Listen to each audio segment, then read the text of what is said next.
Welcome to the Leadership Catalyst PowerBites podcast, where leadership meets transformation. I'm your host, Philip Botha. In each episode, my guest brings their personal perspective on real leadership challenges, along with actionable insights that you can use. This week, my guest is Heidi McCormack, the CEO and co-founder of Emerald Life, the UK's first insurance provider dedicated to serving underrepresented communities, including women, the LGBTQ community, and non-traditional families. Heidi, welcome to PowerBites. Oh, Philip, it's an absolute delight to be here with you. Thank you. Now, Heidi has a rich background in international finance and leadership and spent over 2 decades in Russia, notably leading General Motors operations and expanding its presence in the region. Today, she's been recognized as a leading voice in diversity and inclusion, named amongst Yahoo Finance's top 50 executive allies. Now, Heidi brings a bold, values-driven lens to leadership, and I'm really excited to explore that with her today. Heidi, we've known each other quite a while, and I'm aware that you've worked with great, inspiring leaders and others who were, let's say, less than inspiring. My first question to you is, looking back at your vast experience, what does leadership mean for you personally? Why is that important for you? Well, I'm gonna answer that question in 2 segments because my evolution as a leader has definitely morphed over time. And harking back to my early days at General Motors when it was a startup and it was the naughty 90s, it was the early doors in Russia. And I was a very young leader myself. I was MD of GM's operations and I was 36 and had done a lot of work in Russia. And at that point, GM was a small company. We had about 200 employees, but it did grow over the 13 years that I was at the helm to about $500 million P&L and many hundreds of thousands of workers. Early doors, I would say leadership to me was leading by example. And that meant every day was not 24/7, it was 36/8. And I had this ethos that I would never ask anyone to do anything that I wasn't willing to do myself. Well, obviously, as the company grew, that was a completely unsustainable strategy, both for personal energy, but more importantly, for the people around me growing into what their roles should be. So if we fast forward 30 years from that, I would say my orientation is just about the opposite. A leader's main job really is to enable people to bring their best selves to the table. Okay. Teaching them how to learn on the job and having learning be okay. And being the first one in the room to say, I don't know, or I made a mistake, and on we go. How do we fix that?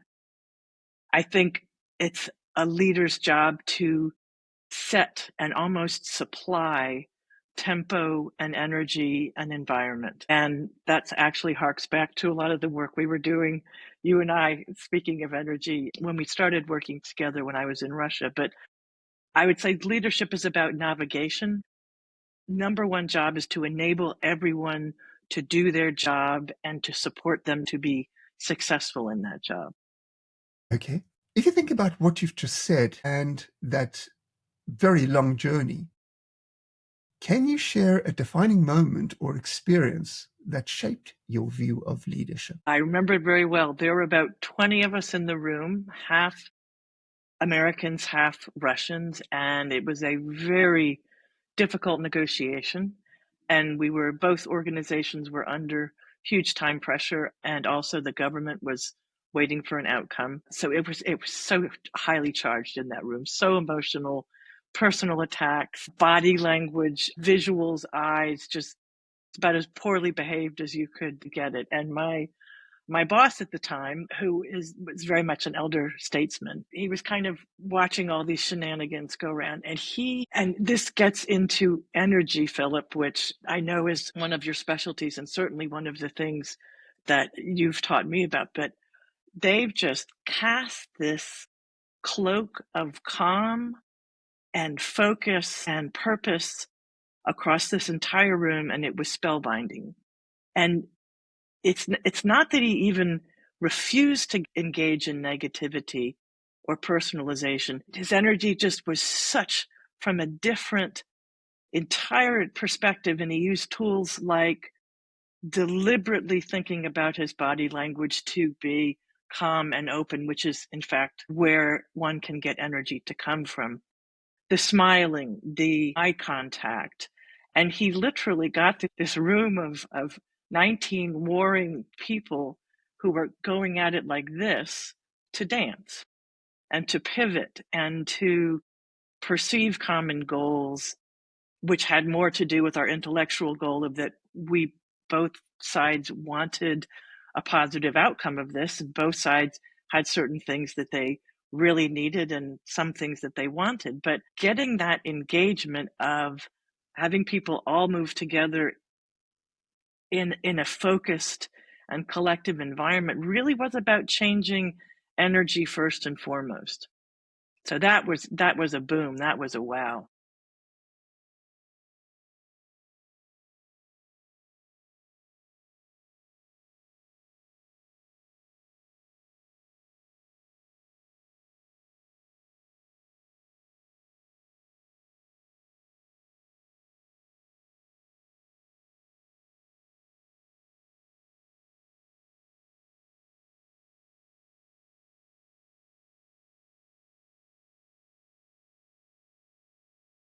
I have a mantra of 3. I breathe, read the room. So instead of being focused on my objectives and how contorted I'm assuming I have gotten, since it's a tough situation, look at the other people in the room, read their body language, read their energy. But ultimately, the only way you're going to do a reset is to reset this, is to take a step back. And I kind of do it, well, it depends on how tough the situation is, but literally just taking a deep breath and then doing a little catch at the end that fills your lungs up and gets a little bit more oxygen going in your brain. But it's anything physical that can bring you, staying in the room, but bring you back to a position of observation, and I'm going to call it learning. And it's more about, again, when I use the term reading the room, I'm really talking about, well, that person doesn't look very comfortable, and that person hasn't really been saying very much, and that person looks extremely empowered, but they've been rather destructive in this meeting scenario. So taking a step back, taking yourself out of, if it's tough for you, it's bound to be tough for other people, but just doing a reset, which centers you, reminds you of the energy that you need around this collective to get it to move in a direction. And it also does have to do with not so much self-confidence, but self-learning, in that you don't have to be the leader in the room to provide that kind of calming and focused energy, but you have to be able to put it out there as something, and people are usually drawn to that. That's an amazing story, Heidi, because there is something really important in what you've just said, and that connects up to that famous quote of Viktor Frankl, creating a space. And what I heard you talk about is in that difficult moment, creating a space to be curious. And through that energy of curiosity, allowing a shift to happen in the room. That really sounds great. And the other thing to add on to that, Philip, is I think we all at times forget that the only thing we can control is ourselves. Yes. We cannot control an outcome. We cannot control a room of people. We cannot control a team. We can provide an environment and enable an environment which produces the best outcome, but we don't always know the best outcome. And best is such a provocatively subject word anyway.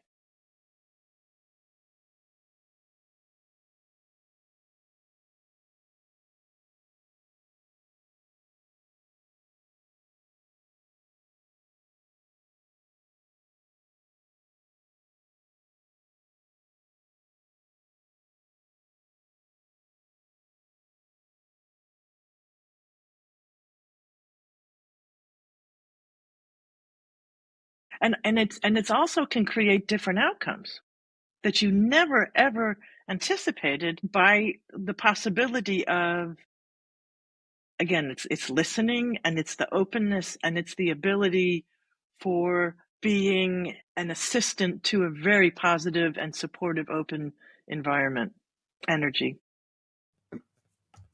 If you think about everything that you've spoken about, what pattern or mindset have helped you grow and develop as a leader? It is really hard sometimes, especially when I'm tired, to trust and enable Okay. instead of telling people what to do.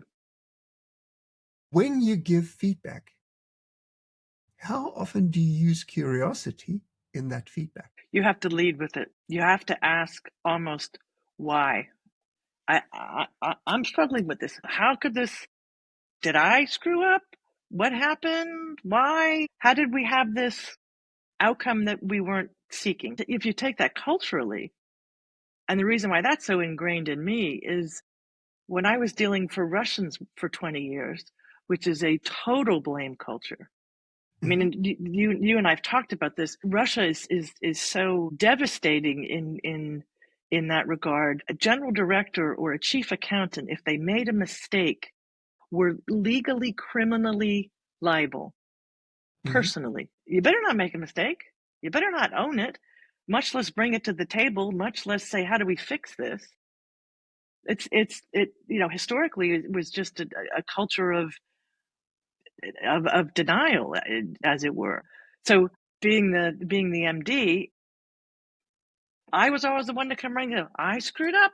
Help me solve this. And a little while later, it evolved from, if somebody would bring forward a problem, I'd bring me a solution. Give me 3 different options, not just a problem. Sometimes, it doesn't have to be pedantic. Sometimes somebody has a real problem and they don't have a solution, and of course you want them to feel comfortable to come to you. But bringing a problem to the table should not invoke fear, and it should not invoke anything but let's hurry up and get this sorted.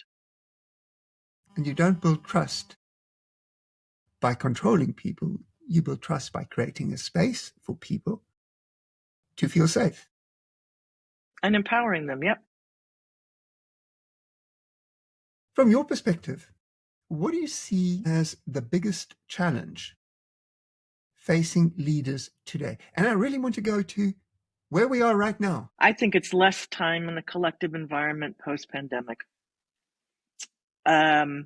It's really hard to get an ethos, to get an energy, to get the water cooler moments, to enable camaraderie when people are working remotely. And it is certainly easier to do that, work remotely, with established teams. And those teams don't have to be cheek to jowl, for months on end to learn a profession or learn a new job. But this world is all about interpersonal. People make the world go round. So I think that has really been a difficult additional challenge for people that have onboarded or switched jobs or careers or teams in the past 5 years, because the work practices, we all know, we all love to work from home because we get more done and we can do laundry in the background, and I can sit with no shoes on talking to you. And for people that are established and established teams, that's great, but I think it's a little bit of a rut maker. I think it kind of puts people in ruts and keeps them in ruts and because how do you explore new things even within an organization? I think it's part of the world to come. Working remotely, it will always be much more significant part of time, but especially for changing jobs, changing careers, my goodness, changing functions or onboarding people, it's a whole different kettle of fish now if a lot of that is done remotely. What's something that you believe about leadership that might surprise others? I'd say that it's a really good sign when you're not the smartest person in the room. In fact, that's really safe. Leave your ego at the door. Those people wouldn't be there around the team in their jobs doing what they're doing if they weren't smarter than you about their expertise. If you think back to the leaders that you came across who felt they had to prove that they were the smartest in the room, what impact did they have on others? They crushed people. It was like the emperor. Not in all cases, the emperor has no clothes, but it was cults of personality. It was corporate culture. When I started at GM, it was mostly white males over the age of 40 or 50. When I came to London more than 10 years ago to start Emerald, insurance? Are you kidding?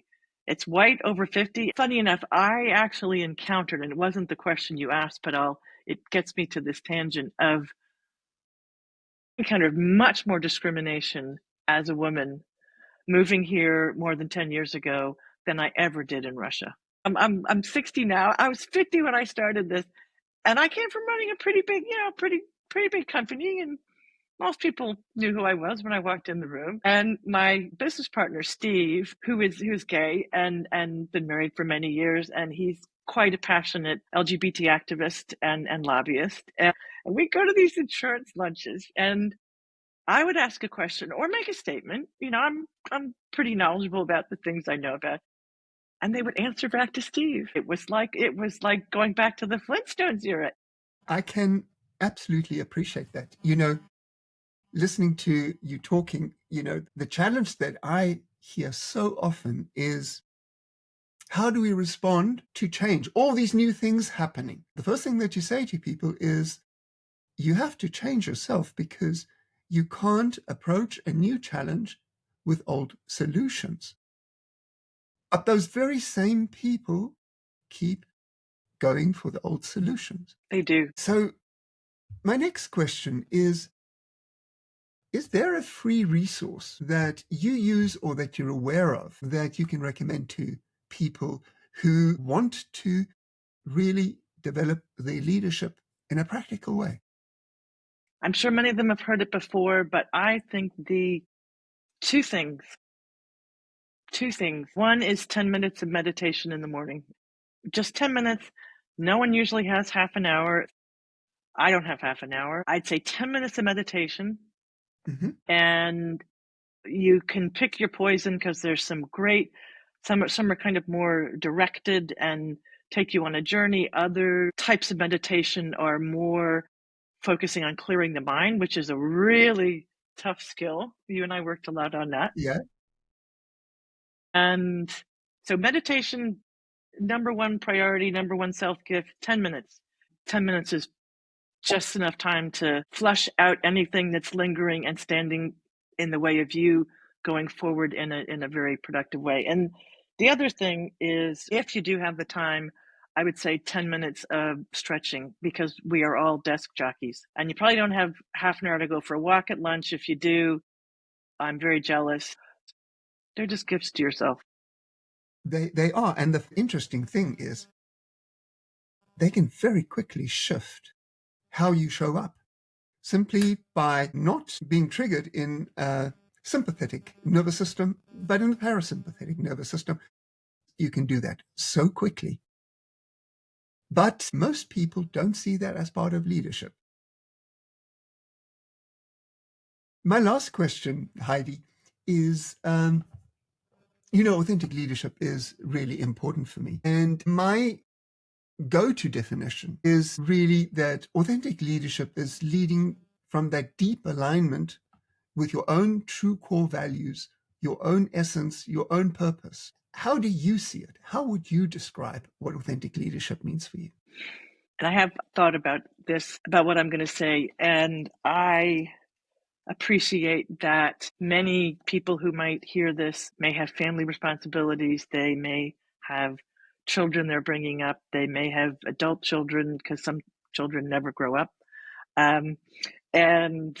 But meaning they have significant financial and relationship responsibilities that may make it feel like they don't necessarily have options, that they are locked in semi or 100% into a situation, and therefore in that situation that locks them into a state of being. I have two things to say. One, if you're absolutely sure that you can't change the work that you're doing, the situation, the work, the position, the whatever, if you really can't change where you are, you definitely can change how you do that and what you take home with you and what you leave in the office drawer. And so if you don't feel like you can change the what, you can definitely change the how you do it. And it doesn't have to be heavy, but for those of you who are not locked in for some of those issues that we just talked about, I would say, I hope you're doing something that you love and that you are passionate about, and that if you're not, life is short and this is not a rehearsal. And I know we've all heard that before, but I would say be brave and be fearless.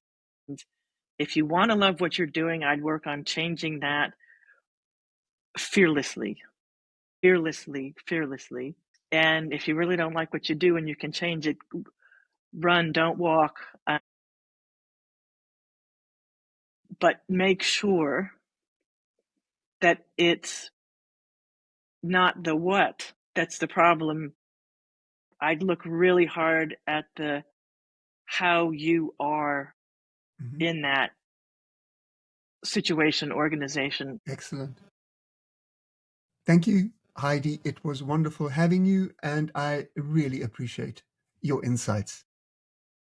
Thank you, Philip. Absolutely enjoyed it. Thank you for joining us on the Leadership Catalyst PowerBites.